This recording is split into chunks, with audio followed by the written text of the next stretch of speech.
Hey everybody, so welcome to this week's episode for Rodos Questions. And I'm pretty excited to share this week's information because it's been a topic that's been a favorite of mine since I was a kid. I'm going to talk about ancient Egypt and more specifically the Great Pyramid of Egypt. And so this topic has always interested and fascinated me since I was a kid, and I've always dreamed about going to Egypt to see the pyramids. And even to this day, I still dream about it, and I plan on going in the very near future. And as the thing you can see on my vision board behind me, the pyramids are one of the things that are on my vision board. So that's how much I like this subject, and so that's why I'm very excited to just talk about this shortly today. And so just to start off, I'll be talking about just mainly the pyramids themselves and who built them, when were they built, why were they built, how were they built, kind of questions. And just to start off is, I want to just give a quick summary of what the mainstream theory is about the pyramids. So the mainstream archaeologists and science say that the pyramids were built around 2500 BC and that they were built to be used as tombs, and they were built by, the pharaohs of that time using, a big workforce of slaves. And to me, there's a lot of questions about that theory, and I really just I don't buy it. I'll give some of the reasons for that today, and you know, I just want to state again that it is just a theory, and just like everything I'm presenting here today, it's just a theory as well. So just whatever rings true for you.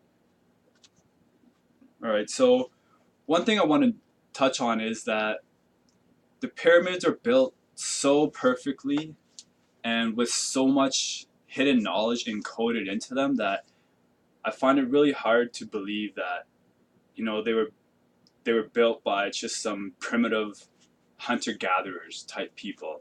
The pyramids. Recently, there's been a discovery made by Robert Bivol that the pyramids are actually aligned to the three stars of Orion's belt.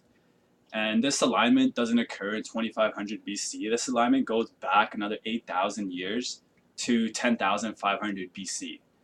And that date is pretty important because, according to mainstream science, there wasn't any civilizations present at that time. The only people on Earth at that time were like cavemen or, primitive hunter gatherers that could not have built the pyramids. And so if you take what Robert Bivol says, then that date just flips our own history upside down and changes everything, at least in my eyes, and lots of other people too.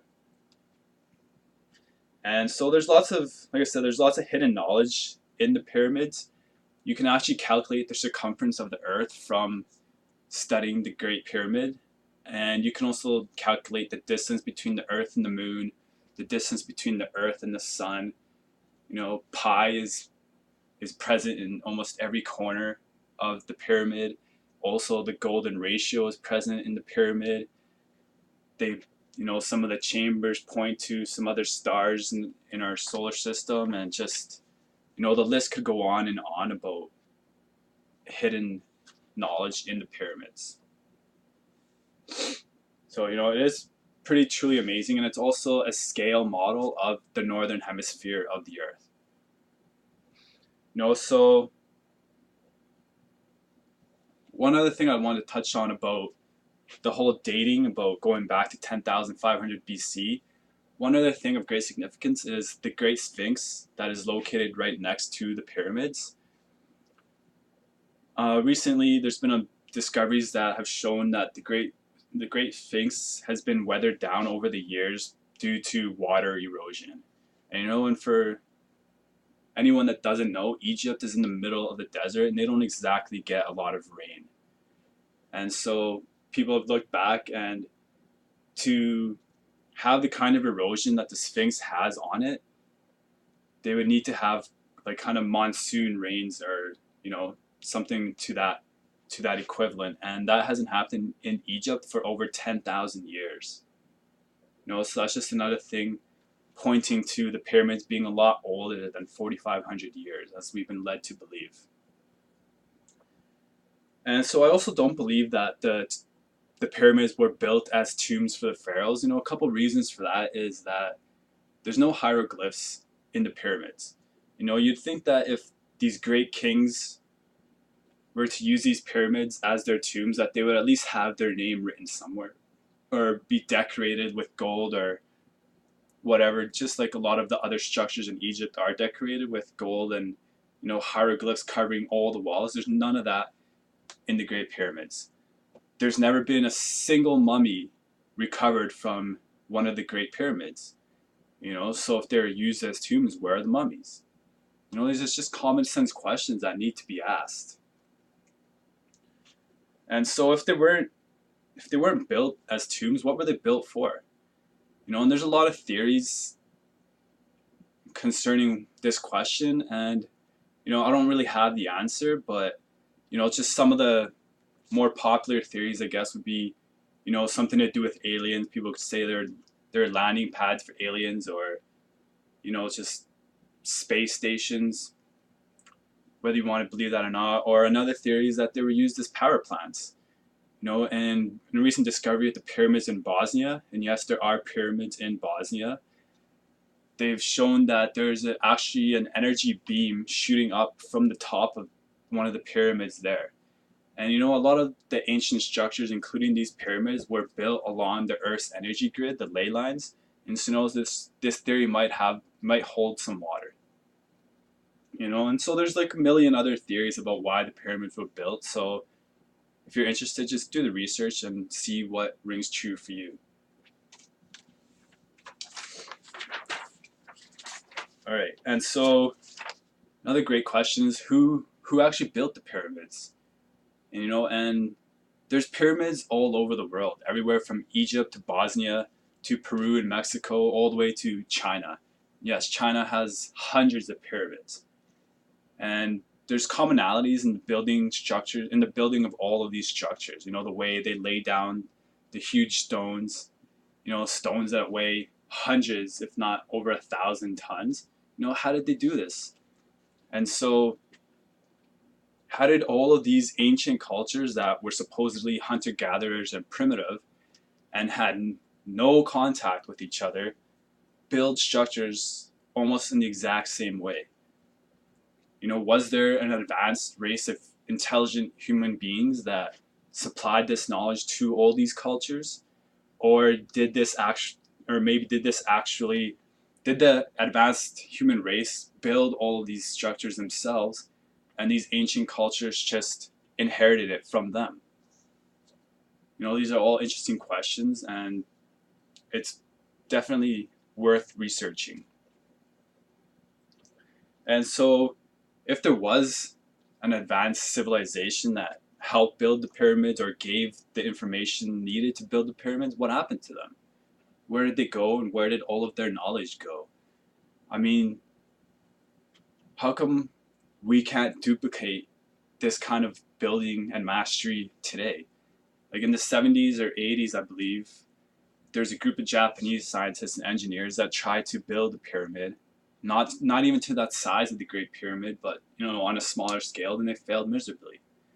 So why were these structures thousands and thousands of years ago built so perfectly, and we're not able to duplicate it today, and supposedly we're the advanced culture that has all this crazy technology that can supposedly do anything? So I think it's worth looking into who are these people that gave all this incredible knowledge. All right, and have we been kept in the dark? Do some people still have this knowledge to this day, but keep it to themselves in their secret societies or their mystery schools and what have you? Something worth looking into, because if we had the knowledge that these people have, I mean, obviously, at least in my eyes, these people knew something that we don't. They understood the way things work and understood reality in ways that we can barely even begin to fathom. And and today there is a lot of groundbreaking work being done by a lot of people that, the veil is starting to be lifted, and we are on our way to, again, understanding how all of this is done and understanding what we're capable of. but we still have quite a ways to go, but the journey has started. And so whatever the question is, or sorry, whatever the answer is to all these questions, we just got to continue to poke holes or just ask more questions about what we've been led to believe about by mainstream science and what we've been taught in school. I'm not saying that it's wrong, but we can't just take it at face value because this is what they said. We got to ask questions. And also at the same time, with saying that, is anytime a new theory comes along that's like just gets everyone excited and is like, oh, ooh, yeah, like that sounds so cool and stuff. We can't just take that at face value either because it goes against what mainstream says, and it's alternative, and we'll take that theory because it's alternative. We got to ask questions about that as well. We can't accept anything without doing our research. And so, eventually the truth will come out. And I just want to end with just a quote from the Buddha that says, three things cannot long be hidden: the sun, the moon, and the truth. So we will find out the answer, whether it's in another 1,000 years or maybe it's tomorrow.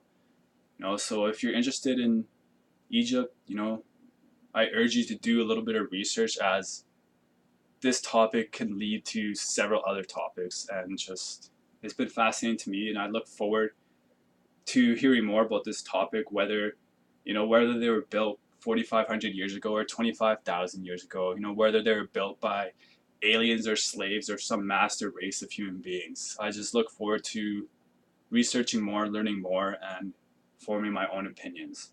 So thanks for watching, and I'll see you guys again next week.